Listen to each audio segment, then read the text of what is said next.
à tous et à toutes, et bienvenue pour cette review de l'épisode 2 de la saison 8 de Game of Thrones. Comme pour chaque review, cette vidéo contient des spoilers, donc si vous n'avez pas encore vu l'épisode, fuyez, pauvre fou. Cet épisode 2, d'une durée de 55 minutes, intitulé A Night of the Seven Kingdoms, est dans l'ensemble très réussi, vraiment superbe, teinté de nostalgie, pleine de références attendues. Les scènes s'enchaînent, surtout deux qui m'ont marqué et qui sont très émouvantes. Cet épisode 2 s'ouvre donc avec le procès à charge de Jaime Lannister dans la grande salle de Winterfell. Daenerys se montre plutôt hostile en le voyant débarquer ici. C'est l'occasion pour elle de lui rappeler qu'il a tué son père, le roi fou, Aerys II, qu'il est le responsable de tous les malheurs. Jaime se défend en précisant qu'il protégeait les siens et que s'il fallait, il recommencerait. Et là, Bran sort sa punchline bien sentie, les choses qu'on ferait par amour. Ce qui rappelle les paroles prononcées de Jaime dans l'épisode 1 de la saison 1 lorsque ce dernier a tenté de tuer Bran. Bref, seuls Bran et Jaime savent pour cette tentative de meurtre, et on peut supposer que si Arya, Sansa ou Jon étaient au courant, ils l'auraient probablement fait exécuter. Quant à Daenerys, elle ne pardonne pas facilement, et ses jugements montrent peu de clémence. Puis, attaqué par Sansa, Jaime assume les trahisons et les vilainies passées de sa famille. Heureusement, Tyrion vient à son secours, mais les arguments ne tiennent pas pour Daenerys. Elle lui reproche de s'être fait berner par Cersei. En effet, Jaime apporte une mauvaise nouvelle, l'armée Lannister restera au sud, comme l'avait deviné Sansa. Puis c'est au tour de Brienne de sauver la peau de Jaime. Elle raconte comment ce dernier l'a défendu et sauvé au fil des saisons en y perdant une main. Elle insiste sur sa loyauté et son honnêteté et qu'il a tenu la promesse faite à Catelyn Stark. Sansa prend alors de court Daenerys et décide de laisser en vie de Jaime. Jon, lui, n'a pas trop d'avis. Il a surtout besoin d'hommes pour la bataille. Et il est surtout encore bien sonné par ce qu'il a appris. D'ailleurs, on remarquera qu'il s'efface un petit peu dans cet épisode. Donc, Jaime fait finalement partie de l'équipe. Daenerys quitte la salle tout colère, menace de remplacer Tyrion, vu que ce dernier n'a pas su déceler la duplicité de Cersei. Ensuite, toujours à Winterfell, on ne quitte pas Winterfell de l'épisode. Les scènes s'enchaînent, les personnages se croisent et se parlent. Arya rend visite à Gendry dans les forges. Ce dernier est en plein préparatif pour la bataille et il ne s'est pas encore occupé de l'arme qu'Arya lui a commandée. Pour Arya, le service est au ralenti, elle le fait savoir, oulala. Puis elle l'interroge sur l'armée des morts. Gendry lui répond que cet ennemi ne ressemble qu'à une chose, la mort. Mais ça ne semble pas déstabiliser plus que ça Arya, la mort elle connaît. La scène suivante, on retrouve Bran et Jaime devant l'arbre-cœur. Jaime présente ses excuses à Bran. Mais voilà, le temps est passé, Bran n'est plus Brandon Stark, il est désormais la corneille à trois yeux, et Jaime n'est plus cet arrogant chevalier. La scène suivante, Jaime et Tyrion se retrouvent dans l'enceinte du château à papoter de la famille. Jaime aperçoit au pied des murailles Brienne en train d'entraîner Podrick au combat. Il la rejoint, se montre reconnaissant envers elle, il se porte même volontaire pour servir sous ses ordres et lui demande de diriger le front gauche durant la bataille. S'ensuit une discussion privée entre Daenerys et Sansa.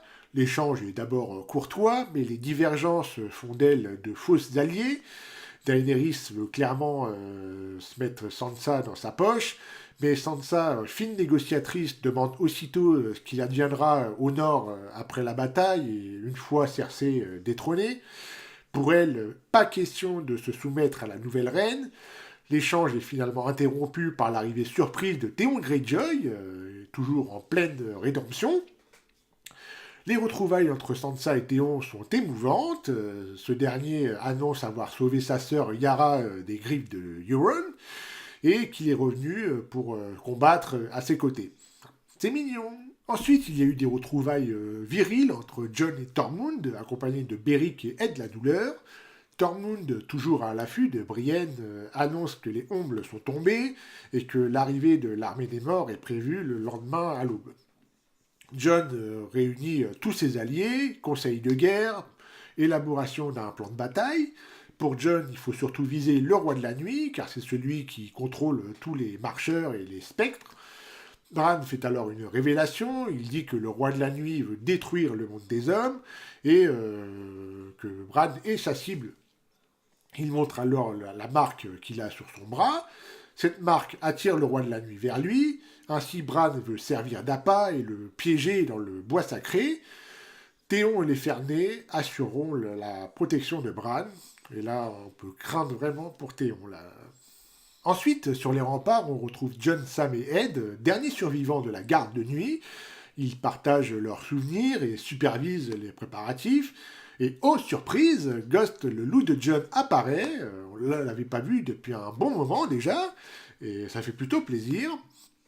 Pendant ce temps-là, Arya est revenue à la forge, Gendry lui apporte son arme, et cette dernière semble satisfaite. Reste à savoir si cette arme sera déterminante durant la bataille. Elle apprend par la même occasion que Gendry est le dernier bâtard en vie du roi Robert Baratheon. Puis, tout à coup, Arya se met à séduire Gendry, elle s'intéresse au nombre de partenaires de ce dernier. Il dit en avoir eu 3, mais maintenant 4. Arya ne veut pas mourir sans avoir goûté au plaisir de la chair. Voilà. La bataille approchant, on assiste à l'évacuation des femmes et des enfants dans les cryptes de Winterfell, aux dernières vérifications du bon fonctionnement des catapultes et des pièges. Les soldats suivent un dernier entraînement, et Ser Davos sert la soupe à tout le monde. Ensuite, pour tromper l'ennui et l'attente de la bataille, Tyrion et Jaime se rabattent sur le vin devant un feu de cheminée. Brienne, Godric, Ser Davos puis Tormund les rejoignent. Tous prennent un verre de vin, à l'exception de Tormund préférant du lait de graisse. Toute une histoire autour de ça. Sacrée descente en plus, le Tormund, il en met carrément partout, réduisant carrément ses chances de séduire Brienne. La discussion s'engage avec tous les protagonistes. Tormund se demande pourquoi Brienne n'est pas officiellement chevalier. Réponse, la tradition l'interdit parce que c'est une femme. C'est alors que Jaime décide d'adouber Brienne et de la faire chevalier des 7 royaumes, qui a par ailleurs donné le titre à l'épisode. La scène est magnifique et très émouvante. Son rêve se réalise. J'ai été ému par le sourire radieux et les yeux humides de l'actrice Gwendoline Christie. Puis tout à coup, Podrick s'est mis à chanter une chanson sublime, reprise dans le générique de fin par la voix de Florence Welch, du groupe Florence plus The Machine. Il s'agit de la chanson Jenny of Oldstone, pour ceux que ça intéresse. Les paroles sont prenantes, ça m'a rappelé la chanson de Pipin dans Le Seigneur des Anneaux. Et enfin, Daenerys retrouve Jon dans les cryptes, se recueillant devant la statue de Lyanna Stark, alors que cette dernière pensait que Rhaegar avait violé et tué Lyanna, la vérité est tout autre. Jon annonce qu'il a appris de la bouche de Bran et confirmé par Sam dans les Écritures la liaison et le mariage en secret entre Lyanna et Rhaegar, que ces derniers ont eu un fils, que Ned Stark a été chargé de protéger, le faisant passer pour un bâtard, que ce bébé, c'est lui, et qu'il se nomme en vérité Aegon Targaryen. Daenerys est alors choquée, elle n'y croit pas, elle finit par réaliser que Jon dit la vérité, mais ce qui l'interpelle surtout, c'est la possibilité que Jon puisse monter sur le trône à sa place. Les conséquences de cette révélation attendront, puisque l'alerte a été donnée, les marcheurs blancs sont là. Lyanna Mormont se tient prête, elle a enfilé son armure, elle veut combattre, c'est une dure à cuire. Sam confie l'épée des Tarly, faite en acier valyrien à Jorah Mormont, tout un symbole. Vergris embrasse Missandei avant de partir mettre en place ses troupes d'Immaculés, qui apparemment sont en première ligne durant la bataille. Et Tyrion contemple avec angoisse l'immense armée des morts au loin. Et enfin, cet épisode se termine avec une première apparition glaçante des marcheurs blancs en approche. L'heure de la bataille est arrivée. Je suis vraiment pas prêt. En conclusion, cet épisode était excellent, émouvant, même sans la moindre action. Il s'est surtout centré sur les émotions et sur les personnages et leur complexité. C'est l'occasion aussi de nous offrir des scènes de dialogue d'excellente qualité, avec une écriture millimétrée. J'ai beaucoup apprécié les retrouvailles entre Tyrion et Jaime, Jaime et Bran, ou encore Jaime et Brienne, l'échange entre Arya et le limier, la scène de sexe d'Arya, l'apparition de Ghost, une vraie surprise, et puis Tormund qui apporte de la légèreté et un peu d'humour, qui fonctionne bien dans ces moments tendus comme celui-là. Et tous ces éléments réunis font la grande force de cette série qu'on ne retrouve pas ailleurs. Alors oui, c'est un superbe épisode. C'est une jolie et sympathique veillée nocturne. C'est le calme avant la tempête.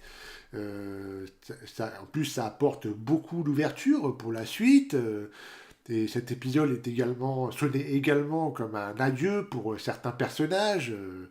On peut vraiment craindre un vrai carnage dans le prochain épisode. Et perso, je suis vraiment pas prêt, quoi. Et c'est ainsi que se termine cette vidéo. J'espère qu'elle vous aura plu. Si c'est le cas, laissez un pouce en l'air, ça fait toujours plaisir.